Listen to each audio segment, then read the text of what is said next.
Mira qytetari dhanë lamtumirën e fundit të vdekurve në zjarrin në Koçan, mes 59 viktimave 6 ishin të mitur.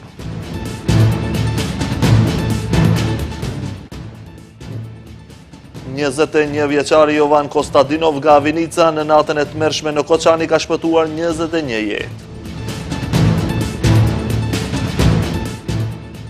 Ministri i Shëndetësisë tha se gjendja e pacientëve është përmirësuar, vetëm 10 janë në gjendje kritike.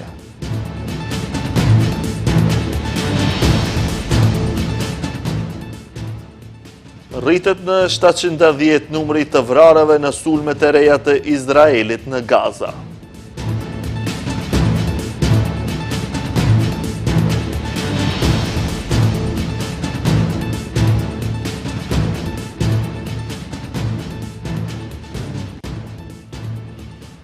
Përshëndetje shikues të nderuar, jemi me lajmet në televizionin Shenja. Në varrezat e Koçanit, Shtipit, Obeleshevës dhe Butelit sot ju dha lamtumira e fundit 59 të vdekurve nga zjarri në diskotekën në Koçan. Ceremonit mortore me kërkesë të familjarëve u mbajtën me protokolle të veçanta dhe mediat nuk u lejuan që të afrohen me qëllim që të respektohet privatësia e familjarëve të viktimave. Te varrezat kishte edhe ekipe të Kryqit të Kuq dhe ekipe të mjekëve të cilët u ndihmonin personave të cilët u përkeqësohej gjendja. 4 ditë pas tragjedisë 30-ve nga 59 viktimave që humbën jetën në zjarrin që përfshiu diskotekën Puls, ju dha lamtumira e fundit në varrezat e qytetit në Koçan. Mira qytetar me lot në sy e pikëllim të thellë kishin ardhur në varreza për t'i nderuar viktima. Ata vendosën lule dhe ndezën qirin te varrezat. Ceremonia e varrimit u mbajt me protokolle të posaçme pasi familjarët kërkuan që të përshëndeten në heshtje për herë të fundit me më të dashurit e tyre. Ceremonia u sigurua me polici dhe zyrtar të rendit, ndërsa ekipet e gazetarëve ndoqën ngjarjen prej më larg, sipas rekomandimeve për raportim etik me qëllim që të mos cenohet dinjiteti i familjeve të viktimave. Te varrezat kishte edhe ekipet e Kryqit të Kuq dhe ekipet të mjekëve, të cilat u ndihmonin personave të cilëve u përkeqësohej gjendja. Gjendja ishte ngjashme edhe në pjesën tjetër të qytetit. Gjithçka në qytet ishte e mbyllur dhe mbizotronte një heshtje e zymt, ndërsa qytetarët edhe sot vendosën lule e ndezën qirin pranë fotografive të viktimave të vendosura në sheshin e qytetit. Ndërkohë nga 29 personat e tjerë që humbën jetën nga zjarri, 5 u varrosën në Shtyp, ndërsa për viktimat e mbetura u mbajtën ceremonit mortore në Obeleshev dhe Shkup. Edhe në këtë qytete qytetarët ndezën qirin dhe u nënshkruan në librin për ngushëllime. Kujtojmë se në orët e para të 16 marsit në një diskotek në Koçan shpërtheu një zjarr i tmerrshëm ku 59 persona humbën jetën dhe mbi 170 u lënduan. Në lidhje me tragjedin, aktualisht janë në hetime 26 persona, pasi lokali që u përfshi nga zjarri kishte funksionuar në kundërshtim me ligjin. Ministria e Shëndetësisë dhe Prokuroria kanë publikuar emrat dhe moshën e personave që humbën jetën në zjarrin që shpërtheu në diskotekën Puls në Koçan mëngjesin e 16 marsit, mes 59 të vdekurve 6 janë të mitur. Mosha më e re nga ata që humbën jetën në tragjedinë në Koçan është 16 vjeç, ndërsa më i rrituri ishte 48 vjeç. Ka njoftuar nga Prokuroria Themelore Publike, të cilët kanë publikuar listën zyrtare me numrin e të vdekurve dhe moshën e tyre. Lista është dorëzuar në prokurori nga Instituti i Mjekësisë Ligjore. Nga atje thonë se të vdekurit më të rinj në moshë nga zjarri ishin adoleshentë të moshës 16 deri në 19 vjeç, ndërsa 6 prej tyre ishin të mitur.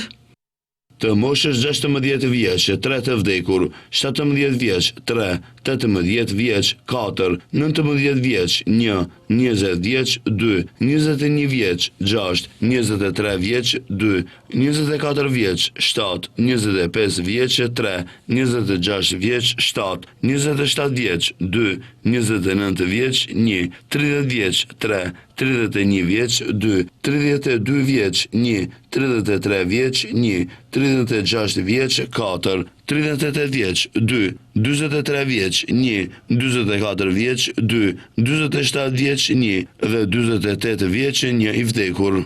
Në disa qytete të vendit sot i kanë përcjellë për në banesën e fundit pjesën më të madhe të vdekurve nga zjarri në diskotekën Puls në Koçan, i cili shpërtheu mëngjesin e 16 marsit. 21 vjeçari Jovan Kostadinov nga Vinica në natën e tmerrshme në Koçani ku humbën jetën 59 persona ka shpëtuar 21 jetë. Jodran nga Bresiljeva, nëna e një të lënduari ka falenderuar atë për guximin, siç thot ajo, jetën e djalit të saj. 21 vjeçari Jovan Kostadinov nga Vinica, i cili me aktin heroik në natën e tmerrshme në Koçan, ku humbën jetën 59 persona, ka shpëtuar 21 jetë. Falënderim për këtë vepër heroike ka dërguar një nën, fëmia e të cilës është një nga të shpëtuarit.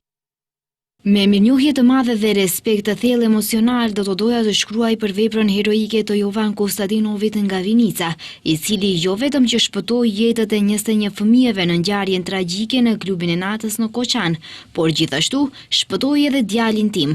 Në momentet më të errta të panikut dhe kaosit, kur të gjithë ishin të hutuar dhe të friksuar, Jovani u shfaq si një dritë shprese.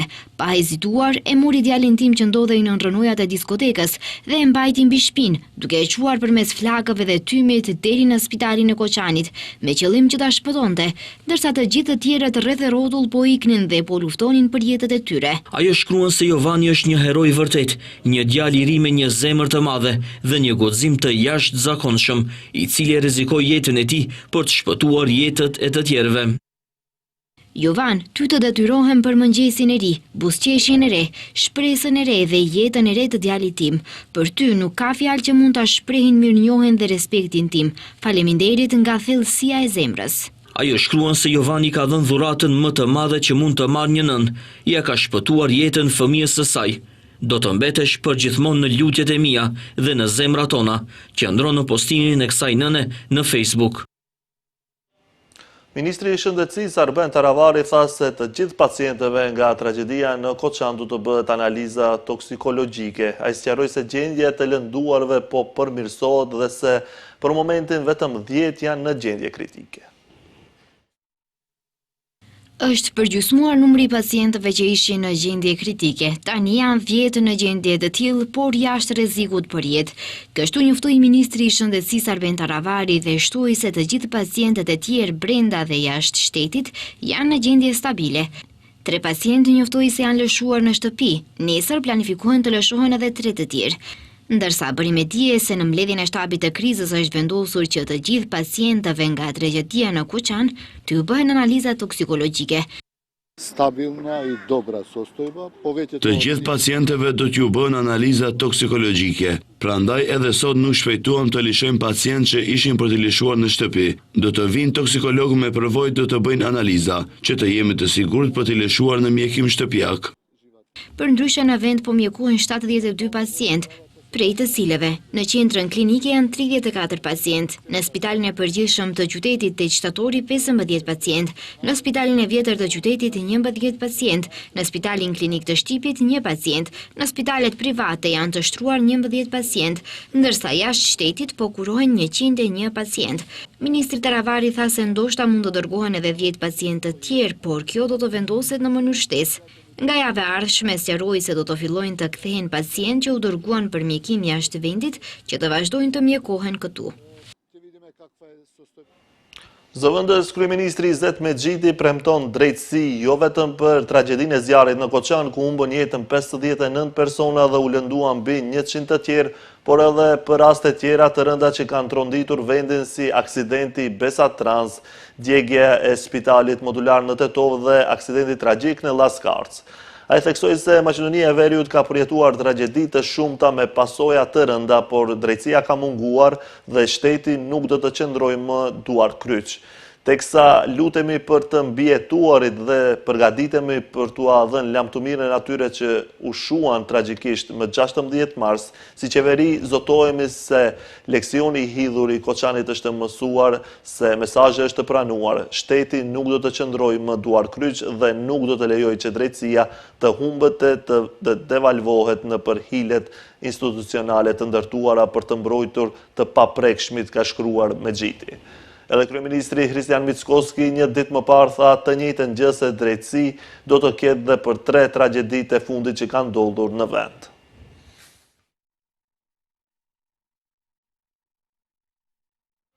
Ministria e Punëve të Brendshme informoi se ka arrestuar 2 18-vjeçar pasi ata kanë ndezur fishek zjarre në ditëzie me 19 mars 2025 rreth orës 21:25 SPB Shkup ka marrë njoftim se në parkun e qytetit në Shkup ka fishek zjarre dhe se nuk respektohet vendimi i qeverisë për 7 ditëzie.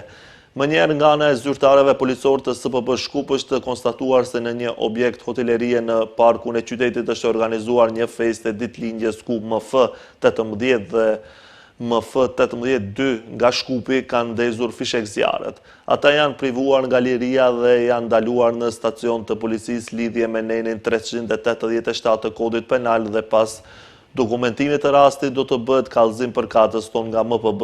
Mediat raportuan se 2 persona që pas mesnate kanë ndezur fishek zjarre kanë qenë në rrugën kryesore në Butel afër objektit të komunës, ndërsa më pas janë larguar me një motociklet. Për këtë është publikuar edhe video e momentit të aktit. Kujtojmë se prej 4 ditësh vendi ndodhet në ditëzie. Qeveria e Maqedonisë së Veriut shpalli 7 ditëzie për shkak të tragjedisë së zjarrit në Koçanë, të cilën humbën jetën të paktën 59 persona, ndërsa mbi 196 të tjerë janë lënduar, ka të cilët 22 janë në gjendje kritike.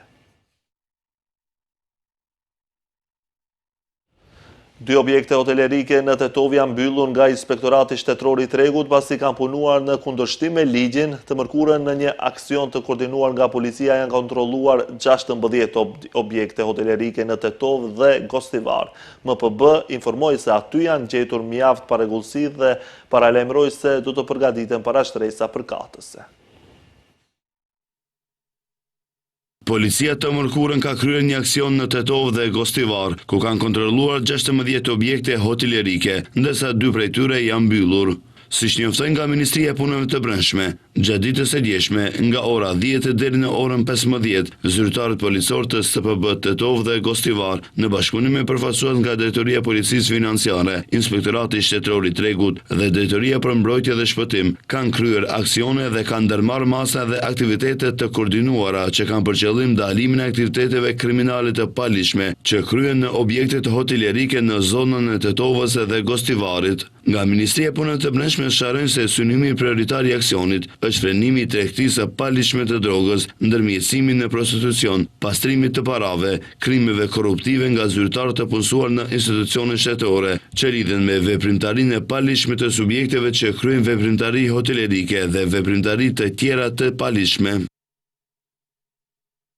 Janë bërë kontrole në 16 objekte hotelierike, Tetov 10 dhe Gostivar 6, ku janë konstatuar një sër parregullsish dhe do të përgatiten parashtresa përkatëse nga Inspektorati Shtetëror i Tregut dhe Drejtoria për Mbrojtje dhe Shpëtim, ndërsa 2 objekte hotelierike në Tetov janë mbyllur nga Inspektorati Shtetëror i Tregut. Ndërkaq, zëdhënësja e qeverisë Maria Miteva gjatë ditës së djeshme njoftoi se janë mbyllur 3 diskoteka, pasi nuk plotësojnë kushtet e nevojshme teknike për të pajisur me licencë. Kujtojmë se këto aksione vinë 4 ditë pas tragjedisë së madhe e të tmerrshme që ndodhi në Koçanë, ku diskoteka Puls u përfshi nga flakët, që bëri të humbin jetën 59 persona, kryesisht të rinj dhe 196 persona kanë mbetur të lënduar, madje disa janë ende në gjendje të rëndë shëndetësore.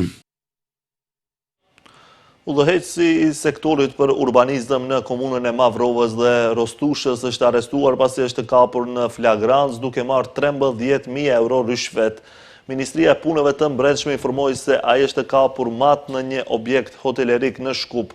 Me 19 mars 2025, nën punësit policor kanë arrestuar personin me inicialet CE, udhëheqës i sektorit për urbanizëm dhe veprimtari komunale në kuadër të komunës Mavrovë dhe Rostush. Ai është kapur në objekt hotelerik në Shkup gjatë pranimit të rishfetit. Gjithsesi ai ka kërkuar rishfet prej 13.000 eurove dhe ka premtuar se do të aprovohet projekti urbanistik për ndërtimin e apartamenteve dhe kapaciteteve akomodimi, kurse duhej të paguante në disa këste. Personi është arrestuar gjatë realizimit të pagesës së këstit të parë në Shkup pasi paraprakisht ishin përpunuar në aspekt tekniko-kriminalistik, informoi MPB. Po ashtu është bërë edhe bastisje e personit dhe veturës zyrtare dhe janë gjetur lëndë në interes të hetimit. MPB informoi se pas dokumentimit të tërësishëm të rastit do të parashtrohet kallëzim përkatës.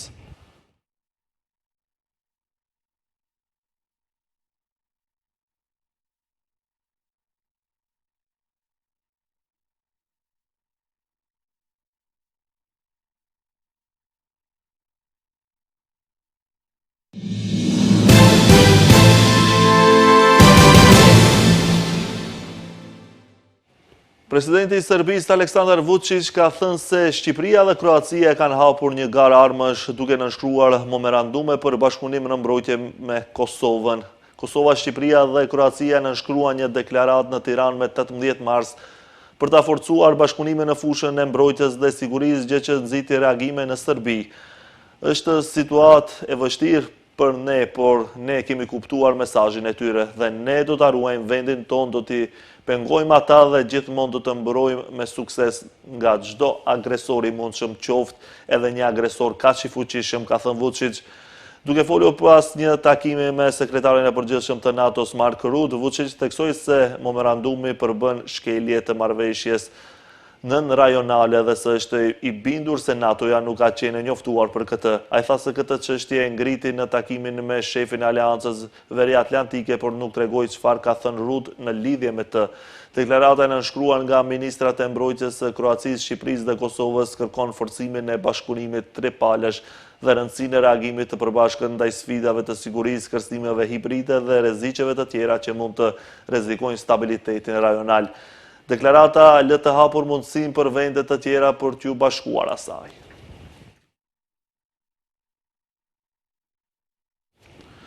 Liderët e Bashkimit Evropian duhet të kushtojnë më shumë vëmendje mungesës stabilitetit në Ballkanin Perëndimor, posaçërisht në Bosnjë Hercegovinë dhe Serbi, tha të njëjtën kryeministri i Kroacisë Andrej Plenković. Duhet të vazhdojmë gjendjen në Evropën juglindore, posaçërisht stabilitetin e Bosnjë Hercegovinës dhe situatën në Serbi, ka thënë Plenković para samitit të BE-s në Bruksel. Ka keq shumë ngjarje globale, për momentin është koha që një pjesë e asaj vëmendje të fokusohet edhe në rajon që është treguar shumë e ndeshme gjatë 35 viteve të fundit, deklaroi Andrej Plenković për gazetarët. Kryeministri kroat deklaroi në Bruksel se kupton që në Serbi po përpiqen të kërkojnë probleme diku tjetër, por se ata nuk gjenden në memorandumin e bashkëpunimit në fushën e mbrojtjes e nënshkruar rishtazim mes Kroacisë, Kosovës dhe Shqipërisë.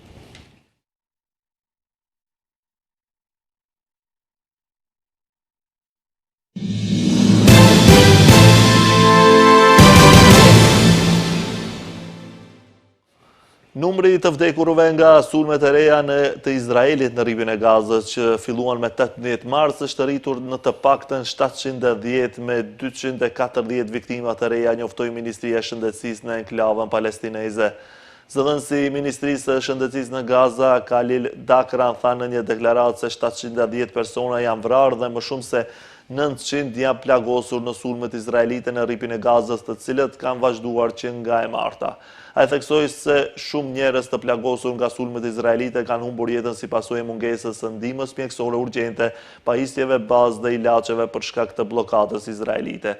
Zyrtari palestinez njoftoi gjithashtu se 70% e të plagosurve janë fëmijë dhe gra dhe shumica e tyre janë në gjendje të rëndë. Ushtria izraelite rinisi sulmet e dhunshme në rripin e Gazës të martën duke shkelur armëpushimin që hyri në fuqi me 19 janar. Rreth 50.000 palestinezë janë vrarë, kryesisht gra dhe fëmijë, mbi 112.000 të tjerë janë plagosur në fushatën brutale ushtarake izraelite në Gaza që nga tetori i vitit 2023.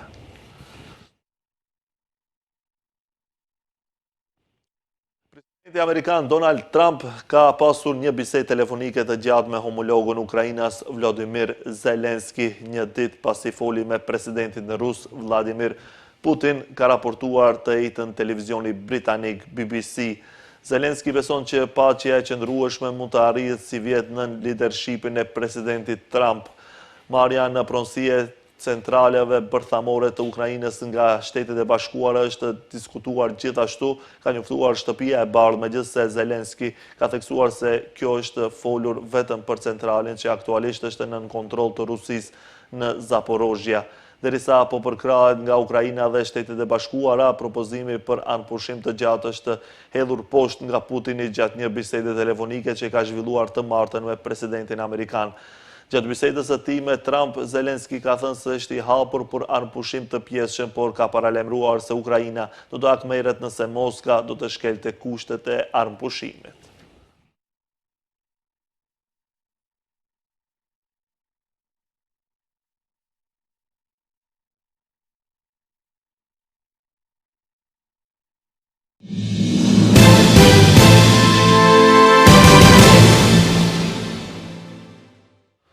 Kjo ishte e gjitha për këtë edicion informativ. Faleminderit për vëmendjen. Bashkë miru pafshim.